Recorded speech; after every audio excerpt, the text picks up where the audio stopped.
Hello everyone, this is Tactical Lich here, and today we are having another wild army build video. If you have seen my short video I posted yesterday, I'm pretty sure you would have seen this army build coming in from a mile away. Yes, we are bringing in the Tomb Kings here with the armored debuffing build.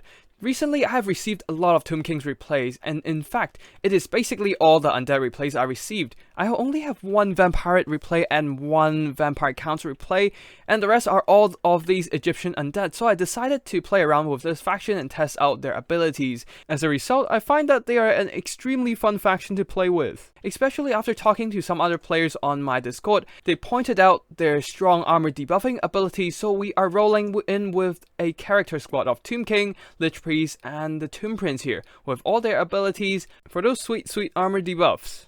Also, we have the Regiment of Renowned Archers, Blessed Legion of Akef, whose missile are armor sundering, combined with other armor debuffs, like the Tomb Prince Blade of Setep, going for another 30 armor debuff, and then the Lich Priest of Death coming in with Soul Blight, as well as the Curse of Kassar for that minus 60 armor, and then the Tomb King. We have another 30 armor debuff from Amulet of Fasta.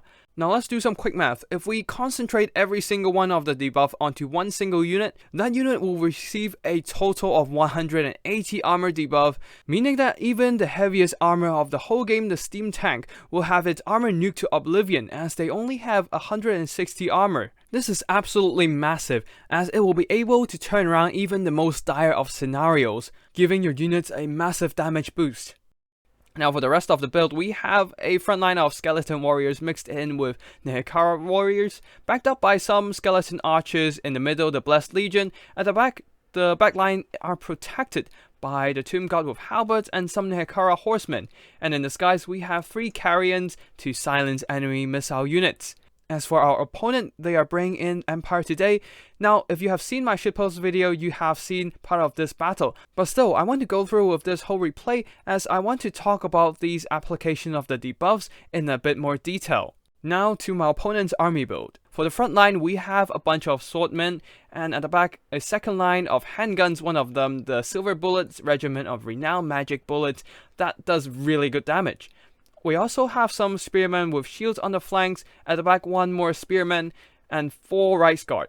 Now, they are great against fending off skeleton cavalry, and then also rear charging skeleton infantry, and also in a pinch they have high enough leadership and also good enough melee stats to pin down Tomb King's character and monsters, buying time for the handgunners to dish out the damage and snipe out the large scary constructs. In the skies, we have Karl Franz riding on top of Deathclaw, a majestic beast cladded in heavy armor. As for the magic department, we have a Jade Wizard coming in with a bunch of healing spells, Earth Blood, and Regrowth to keep Karl Franz nice and healthy and fresh. And that's basically it for the army builds. Let's get the battle started and see what actually are the debuffs capable of in practice.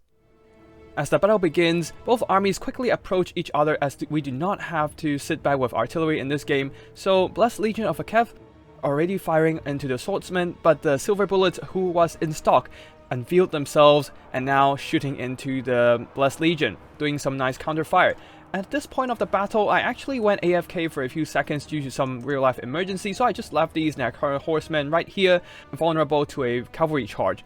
Same goes for my units on the other flank. I just ordered them to charge and basically left them there for a few seconds. And you can see here Nehekhara horsemen already getting charged by the right guard, eating some heavy damage from the impact. Pretty much the same is happening on the other flank as well. We have the skeleton warriors who are rear charged and sandwiched by 2 right guard units, getting absolutely destroyed in combat with the swordsman anvil pinning them in place. Carrion trying to dive down and pin the cavalry in place, but they will be quickly pulling out of their own troops as the skeleton warriors crumble into dust, and Karl Franz here just rampaging along the lines. Tomb Guards will be quickly flooding forward to reinforce this line to hold back the swordsmen, but it is a little bit too little too late. Now back to the poor Nehekhara horsemen. Worry not, they will be saved by the character squads, who will be soon dropping their spam of armor debuffs. With Amulet of Fasta, Blade of Setep, and a Soul Blight dumping down, my characters, especially the Tomb Kings, who is not exactly primarily armor piercing, will be dishing out some nice damage with his strikes. Combined with the reinforcing Nehekhara horsemen who are also pouring into the engagement, the right guard who are now being swarmed will be quickly routed and seen off the battlefield, chased off to the white line. And with that, my characters can quickly return to salvage this situation, as my line of skeletons are basically crumbling. The swordsmen are barely being held back by the surviving skeletons, Nehekhara warriors, and tomb gods. But the right guard, since all my mobility are so far away, they are left unchecked, rampaging along my backlines, charging left, right, and center into skeleton archers with the help of Cow Front. To save my archers, pin down these empire mobility, and allow my tomb gods to catch up, I summon an hoppity using their mass to hold down Cow Front and the heavy cavalry, buying time for my character squad, who is now breaking some swordsmen with a rear charge, allowing the skeleton to push them away. And now they will quickly return back to the missile line to try and assassinate Cow Front, who is, along with his right guard, being held down by my tomb gods and hoppity, allowing my Blessed Legion of Kev to retreat back to safety and start firing again. As for the Empire backline, it seems my opponent was focusing too much on the Cav micro here, leaving some of his handgunners being caught by my Nehekhara warriors, and at the back the silver bullets being destroyed by a unit of carrions. At least he reacted with some spearmen to dispatch my damaged carrions, but the damage is done. Now, here comes another Soul Blight, debuffing the stats of Cow Front and these right guard, although they will be quickly exiting the debuff zone. And now Cow Front is taking some heavy damage from all the surrounding units, down to almost half health, only doing minimal damage throughout the engagement, as he was not really getting a good fight among a wall of anti-large armor-piercing infantry. The right guard, who have pulled out from the melee grind, will charge in again on my skeleton archers, doing some nice impact damage. However, skeleton archers, being unbreakable, will be surviving this onslaught, as the right guard right now are pulling back, trying to escape away from the pursuing hoppities and my character squads, while the handgunners over here will be cleaned up by my Nehekhara horsemen. In the skies, despite taking some major damage earlier, Cow Front is being topped up by a nice regrowth, significantly pulling back the balance of power, while my tomb gods are just running around trying to screen off these right guard, but that's gonna be no easy task. With only their 2 legs, it's no match for the 4 on the right guard, and now we have a combination of Nehekhara warriors and horsemen successfully breaking off the handgunners. Cow Front drops in trying to destroy the Nehekhara horsemen, but they would just be disengaging and go for other targets like some regrouped silver bullets, leaving France in combat against some Nehekhara warriors who are not my most important units right now. Now back to the skeleton archer line. Having failed to kill the skeleton archers, the right guard decided they've had enough of the Tomb King's characters and will be pulling back, regrouping with their comrades who have secured some remaining handgunners. And now the character squad will be moving to the middle of the battlefield. The right guard will be pursuing, eating some missile fire, but they do have heavy armor, so it's not a big deal. Still having 90 after the armor sundering, they will be pinning down my characters, giving Cow Front the chance to assassinate them. Now we will be doing some slow motion here and there to talk about some abilities that are going to be spammed here. First of all, an Overcast Soul Blight. Drop down into the area, debuffing the right guard as well as Cow Front, dropping their armor down to 70 and 90 respectively.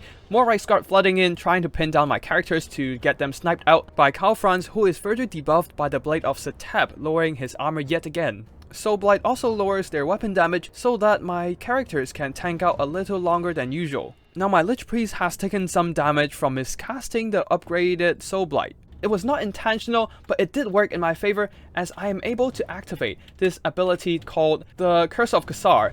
This powerful area of effect ability, able to induce a minus 60 armor debuff, requires him to go down to less than 50% HP to be activated, and the miscast damage barely puts him under the threshold. But this is not the end, as we are dumping an Amulet of Fista from the Tomb King, further debuffing these characters' armor, and even the missile block chance from the right guard. Now the right guard are down to 30 armor, Cow Front down to 10. On top of that, we have the Tomb Prince ability, the Curse of Jav, rampaging all the right guard in the area, forcing them to remain engaged in battle. They were unable to escape as my tomb gods are pouring in, looking to drag down these knights in shiny armor with their rusty ancient halberds. And now Cow Front down to 0 armor thanks to all these debuffs coming in from the armor sundering of the archers, the abilities from all the Tomb King's heroes. It is extremely vulnerable to anything, any missile fire, especially large monsters who are usually easy targets for missile, mostly relying on heavy armor to mitigate missile damage. They do not have that protection anymore. Now that we've gone through most of the debuffs, let us go back to normal speed. Now I know that you might have seen it in the shitpost video, but I still think it's worth looking at it again since it is some glorious missile barrage. Blast Legion of Vaketh are firing, unleashing their bowfire into the fray. They're a regiment of renowned unit as well, so they do have extra reload speed. Just look at how fast Karl goes down. Combined with a Spirit Leech, he's already down to half health in a matter of seconds. And all that thanks to some lowly skeleton archer fire. He will be pushed off the battle, being hit in the back once again by the Tomb King, who does not do major armor-piercing damage. The lack of armor mitigating the damage from that hit put a huge dent in Karl's health. And now, with the characters freed up, they are now recharging into the Spearman again. The Tomb Prince barely hanging on by a thread, able to use his curse, which also requires him to be half health to activate, to rampage the Rice Guard, earning some massive value. And with that, my opponent realized the battle is futile, decides to throw in the towel. And now let us talk about the build itself. Yes, we are mixing up things a bit. We'll do the post-battle screen later. Right now, with our memory still fresh from the engagement, let's talk about what actually happened with the skeleton archers and the damage boost it had with the armor debuffs. To have a better picture, it is best to compare with another unit, and we'll be using the Weight Watchers as an example. Now, Weight Watchers against a fully armored Karl at 100 armor, they do 20 AP damage and 1.5 non-AP damage, as 100 armor does roughly 75% non-armor piercing damage reduction. So the Weight Watcher ends up with a 21.5 damage per shot. Now for the skeleton archers against a 0 armor Karl, they do full damage, meaning that all that non-AP and AP missile damage will be combined together to 11 damage per shot. Now this might not seem much, but remember, Skeleton Archers has 90 models per unit, while Weight Watchers only having 45 models. And with some quick maths, we can conclude that Skeleton Archers against a 0 armor Karl actually does more damage than a unit of Weight Watchers against a normal Karl. Given that Skeleton Archers has a much faster reload speed than Weight Watchers, especially the Blessed Legion, who are a regiment of renown and has upgraded reloading. This is some serious burst damage potential. And all that at the cost of 475 gold for regular Skeleton Archers and 675 gold for Blessed Legion. And that is way cheaper than the elite armor piercing Weight Watchers of the Wood Elves, who come at a cost of 1100 gold per unit. The same logic can be applied to other non-armor piercing Tomb Kings units, like Nehekhara Horsemen, Nehekhara Warriors, and Tomb King. Taking the armor away from your opponents allow your cheaper non-armor piercing units to match the damage output with the more expensive armor piercing elites. Often your armored enemies are the more expensive elites too, so you end up dishing out some surprisingly good damage against the more costly part of your opponent's army, with some dirt cheap units like your skeleton, infantry, cavalry, and archers. In addition, the Tomb King takes away missile block chance of your opponent, while the Tomb Prince can strip away physical resistance on a specific enemy unit. And that means the use of shields to protect themselves from incoming missiles, or the use of magic like Shield of Thorns or Penn's impenetrable pelt to mitigate damage will be largely nullified. That means unless your opponent has ward saves, otherwise their units will be left to the mercy of a large horde of uncaring skeletons. Now let's talk about why you want to bring this build.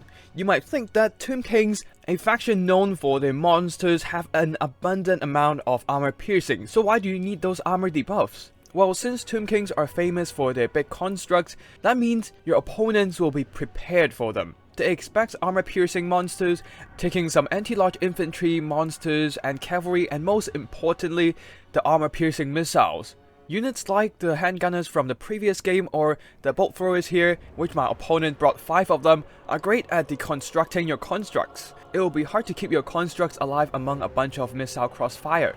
But what your opponent does not expect is a bunch of supposedly crab skeleton hordes suddenly start going toe-to-toe against their elite units, dishing out some unreasonably high damage. Just like here, my opponent feeling rather confident with their Fireborn, throwing them into combat to tie down my character squads, thinking that they will do massive damage to my characters while their heavy armor and physical resistance will help them tank out the countercharge from the Nehekhara horsemen.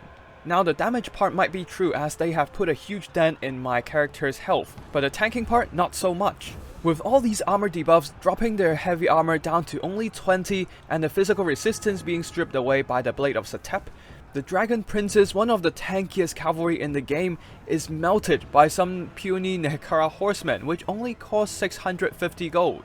You can see that one of the Nehekhara horsemen getting 200 something gold right here, even without getting a good charge, and the other one getting a value of around 572 gold. And the Fireborn is shattered, and such is the power of stacking buffs and debuffs with abilities and spells. Normally one unit counters another, just like these Fireborn should have countered the Nehekhara horsemen, but one spell and 2 abilities later, suddenly the whole relationship got flipped around. The Total War franchise is basically a constant game of rock, paper and scissors with different units countering each other.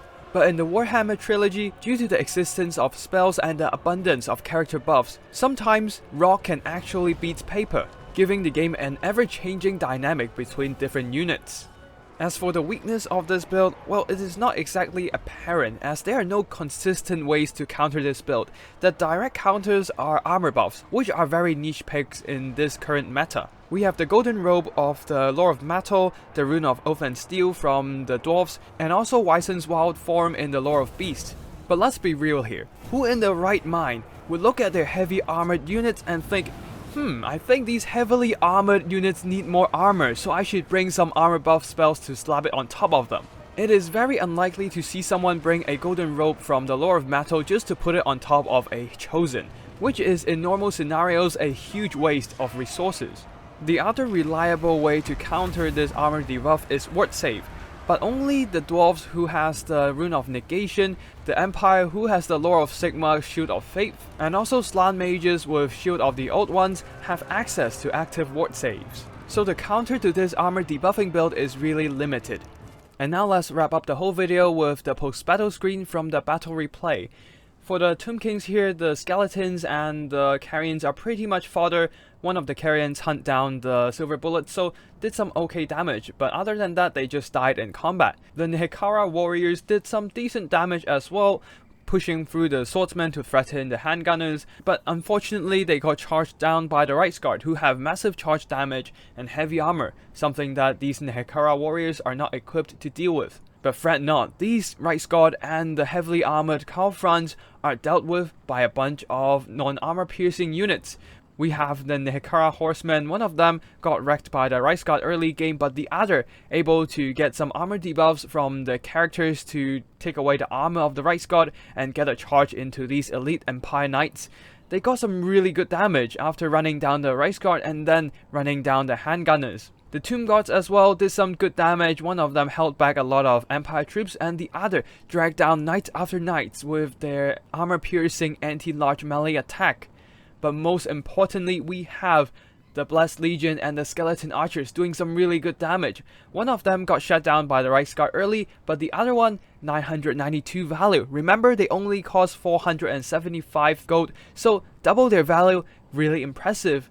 But even more impressive are the Blessed Legion, 1645 gold worth of damage value at a cost of 675.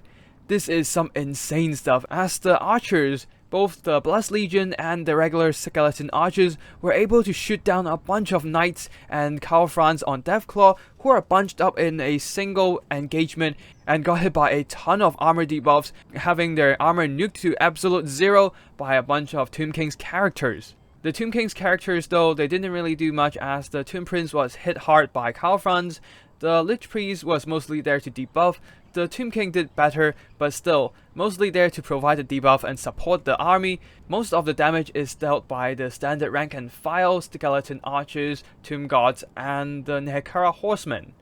As for the Empire, we have a bunch of state troops there not doing too much, as the swordsmen are getting cleaned up by a bunch of Tomb Kings characters, Tomb Kings, Tomb Gods, and also Nehekhara warriors, while being recharged by a bunch of cavalry. Handgunners didn't really have any good targets to shoot at, as these carrions, the Nehekhara warriors, skeleton warriors, are not good targets for handguns. They do not have big monsters. The only good targets are probably these characters, but they are only on horseback, so they do not have the biggest hitbox, and often the line of sight being blocked by friendly units as the characters engage in melee combat against Empire troops. So in the end, not a lot of value, unable to recover their cost. As for Right Guard, they had a lot of damage potential. Every one of them did some decent damage, but not a lot. As they were not able to get a clean engagement against my archers, the Tomb Guards are always there to screen them off, and in the end, plunging themselves into battle, trying to do an alpha strike on my character squad, but failing due to the spam of armor debuffs, stripping away their armor and making them extremely vulnerable to any missile fire, turning them the perfect targets for the skeleton archers. And being pinned down in melee combat due to the rampage induced by my Tomb Prince curse, they were mercilessly executed by a bunch of Tomb Gods, horsemen, and also skeleton archers. Karl Franz on his Deathclaw not a lot of value either, as he was always counterpunched hard by my characters, and also in the end executed by the skeleton archers. And the Jade Wizard, of course, they are only a Jade Wizard for healing, so not a lot of value either.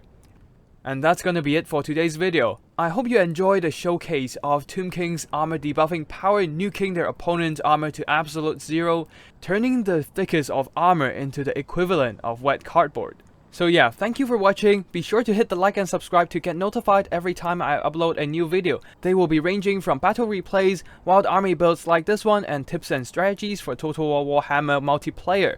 That's gonna be all, and I'll see you in the next one. Tactical Lich, signing out.